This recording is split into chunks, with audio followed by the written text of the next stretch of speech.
प्रिय छात्रों, आज हम मार्क्सवाद से क्या अभिप्राय है, साहित्य में मार्क्सवादी अवधारणा किस प्रकार से परिनिष्ठित होती है या हिंदी कविता में मार्क्सवादी चेतना किस प्रकार अभिव्यक्त हुई है, उसके बारे में हम बात करेंगे। मार्क्सवाद का क्या अभिप्राय है? मार्क्सवाद वह सिद्धांत या दर्शन है जो सामाजिक विकास के संदर्भ में सर्वाधिक महत्व उत्पादित वस्तुओं को देता है, जिसके सहारे मनुष्य अपना जीवन यापन करता है। इन उत्पादित वस्तुओं का मनुष्य के जीवन में सर्वाधिक महत्व होता है। इसी आधार पर समाज का वैधानिक तथा राजनीतिक ढांचा खड़ा होता है तथा सामाजिक चेतना अपना निश्चित रूप ग्रहण करती है। भौतिक जीवन की उत्पादन पद्धति सामाजिक, राजनीतिक तथा बौद्धिक जीवन की सामान्य प्रक्रिया को निर्धारित करती है। आदिम युग के बाद तथा समाजवाद की स्थापना से पूर्व जो भी संबंध बनते हैं, वे सभी संबंध शोषण पर आधारित होते हैं। उत्पादन प्रक्रिया में अपनी भूमिका के अनुसार वे लोग वर्ग विभक्त होते हैं, अर्थात विभिन्न वर्गों में बटे हुए होते हैं। लोगों की एक बड़ी संख्या अपने अस्तित्व की बुनियादी आवश्यकता से अधिक उत्पादन करती है तथा एक छोटी सी संख्या उस अतिरिक्त उत्पादन को हड़प लेती है। इसी से शोषित और शोषक वर्गों के बीच संघर्ष होते रहते हैं। अब तक मौजूदा समाज का इतिहास वर्ग संघर्ष का इतिहास रहा है। इस शोषण और वर्ग संघर्ष की मुक्ति पाना ही मार्क्सवाद का उद्देश्य रहा है। अर्थात एक इस प्रकार का वर्ग है जो उत्पादन करता है और अत्यधिक उत्पादन करता है।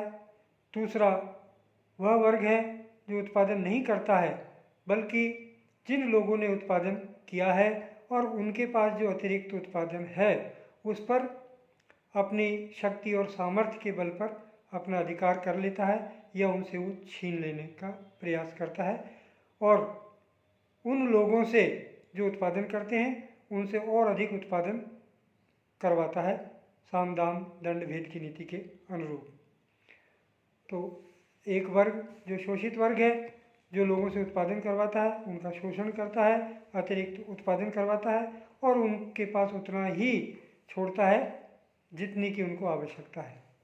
अतिरिक्त उत्पादन अपने पास रखता है और उसी से वह अपना एवं अन्य लोगों का जीविकोपार्जन करते रहते हैं। विश्व के मजदूरों को एकता का नारा देने वाले कार्ल मार्क्स और एंगल्स को समाजवाद का प्रवर्तक माना जाता है। मार्क्सवाद ने और एंगल्स ने सबसे पहले कहा था कि विश्व के मजदूरों, एक हो जाओ, तुम्हारे पास खोने के लिए इन हथकड़ियों के सिवा और कुछ भी नहीं है, या इन बेड़ियों के सिवा कुछ भी नहीं है और पाने के लिए सारा संसार पड़ा हुआ है। तो मार्क्सवाद ने सबसे पहले विश्व के मजदूरों को एक करने का आह्वान किया और मार्क्सवादी अवधारणा को आगे बढ़ाने में महत्वपूर्ण भूमिका निभाई है। तो इनको मार्क्सवाद का और समाजवाद का जनक माना जाता है, मार्क्स को और एंगल्स को।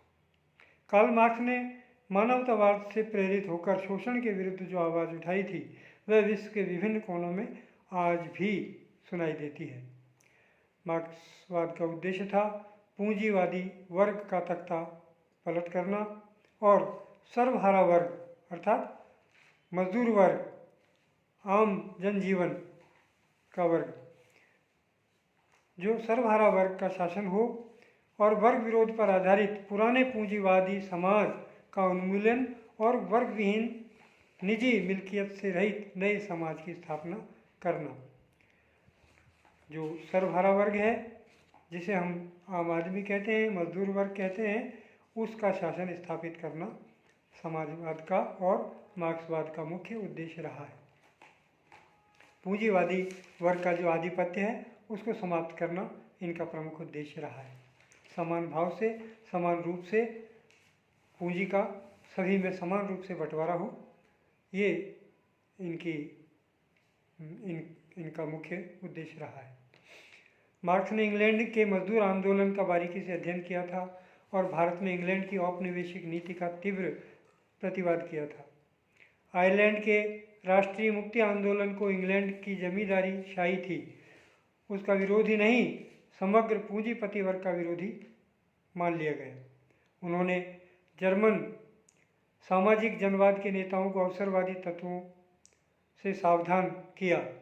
अपने सिद्धांतों का प्रसार करने के लिए मार्क्स ने 1864 ईस्वी में अंतर्राष्ट्रीय मजदूर संघ की स्थापना की और पूरे दशक तक इसका नेतृत्व भी किया। सन 1917 में रूस की जो सफल क्रांति हुई है, मार्क्सवादी क्रांति, उसके पश्चात समस्त विश्व में मार्क्सवाद का प्रभाव बड़ी तीव्र गति से बढ़ने लगा। रूस की अभूतपूर्व नई सामाजिक व्यवस्था के रूप में विश्व के सर्वहारा वर्ग का स्वप्न साकार हुआ। लेनिन की मृत्यु के पश्चात स्टालिन ने साम्यवादी रूस का नेतृत्व किया। माओ त्से तुंग ने चीन की साम्यवादी क्रांति का सफल संगठन का नेतृत्व किया और 1949 में चीन की जनवादी सरकार की स्थापना की। इसके बाद मार्क्सवाद विश्व के अनेक देशों में शीघ्रता से फैलता गया। भारत में भी 1927 में एक कम्युनिस्ट दल बनाया गया जो 1936 में अखिल भारतीय किसान सभा की स्थापना हुई, उसके साथ साथ चला। इसके समान ही अखिल भारतीय ट्रेड यूनियन कांग्रेस और मजदूर संघ आदि की स्थापना हुई जो मजदूर वर्ग के हितों की रक्षा करने का भार उसने अपने ऊपर लिया। साहित्य के क्षेत्र में भी प्रगतिशील लेखक संघ की स्थापना 1932 में हुई। इसका प्रथम अधिवेशन 1936 में प्रेमचंद, जो कथाकार प्रेमचंद है, उपन्यास सम्राट प्रेमचंद के नाम से जिन्हें जाना जाता है, उनके सभापति रहते हुए इसकी स्थापना की गई। उन्होंने अपूर्व आस्था और दृढ़ विश्वास के साथ अभिनव साहित्यिक जागरण का आह्वान किया और इसके साथ ही हिंदी साहित्य में मार्क्सवाद ने अपने पैर पसारना प्रारंभ कर दिया। प्रगतिशील जो कवि हैं या प्रगतिवादी जो काव्य है वो मार्क्सवाद से प्रेरित काव्य माना जाता है। इस प्रकार से साहित्य में मार्क्सवाद का उदय देखने को मिलता है।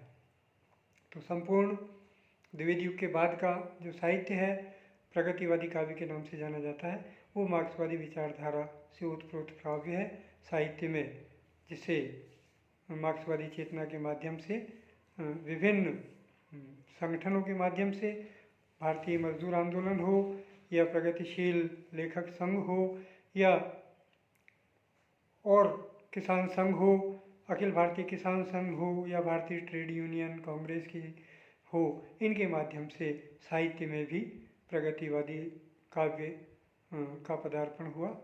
तो ये मार्क्सवादी साहित्य माना जाता है। उस समय इन विषयों पर द्वंद्वात्मक भौतिकवाद, ऐतिहासिक भौतिकवाद आदि के रूप में जो प्रवेश लिया है, ये इसकी प्रमुख विशेषताएं रही। इसके माध्यम से जो आपको देखा जाता है बाद के कवियों में, बाद के जो लेखक हैं रामविलास शर्मा, नागार्जुन वगैरह, जिन्होंने सुमित्रा नंदन पंत है, रघुवंश है, ये लेखक आपको देखने को मिलेंगे प्रगतिशील प्रगतिवादी कवि में, जिन्होंने मार्क्सवाद की स्थापना में महत्वपूर्ण योगदान दिया है। तो ये मार्क्सवाद से अभिप्राय आपको बताया है आज। इसके बाद मार्क्सवाद की प्रमुख विशेषता हैं, उनके बारे में हम अलग से चर्चा करेंगे। धन्यवाद।